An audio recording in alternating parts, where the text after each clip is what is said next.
Assalomu alaykum, hurmatli do'stlar, hurmatli obunachilar. Yine bir bilgisayarda hankalı maliyatçı ustalarının işlerini görseniz bir de fasat bitiriptiler. Kime shunday mallarga gerek olsa bemalol ekrandan nömrlarni qoldirib ketamiz. Telefon urishlaringiz mumkin. Kanalimizga yangi bo'lsangiz podpisatsiya bo'lib qo'yamiz. Bir like bosib esdan chiqmasin do'stlar. Kan bo'lmasa ketdik, bir yandan gösteramiz. Yani shunday eshikni oldidan shunday rang beribdilar. Ortasını plastırını işini açıkrak plastırını yittirak atıp tuttular. Üstünden tramtilla kurup gelatımız inek farkını görüşleriniz mümkün bölünüp tuttu. Bir an tarafı üstüne tramtilla kurulgan pesine urulmagan. Nöçündese yağmurda neden moşi bolad dediler. Ponni saklayımız. Ponni saklayaken yine işin dinler.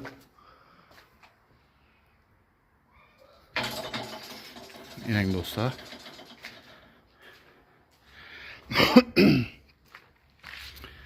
Onu bir an taraflara urgallar, lak parkına bitirgerler. İşörü kalgan. Zaborlara urgallar polnesti.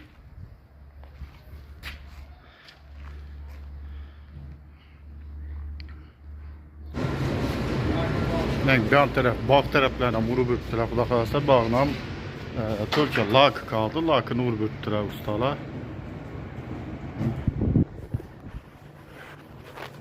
Şimdi bu taraf hemen bir xil rengine uttular.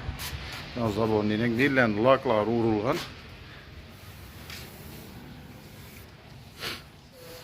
Bir yan taraf doğrunu iş önünü emantasını lak kalgan. Başkiller hemen boğan.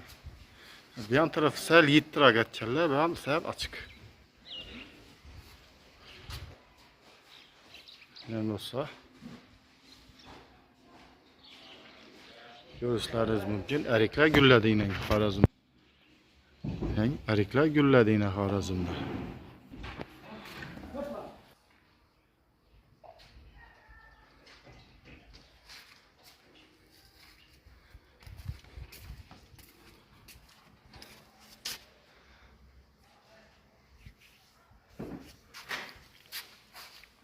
Şu bilan hurmatli obunachilar, videolarimizni yakunlaymiz.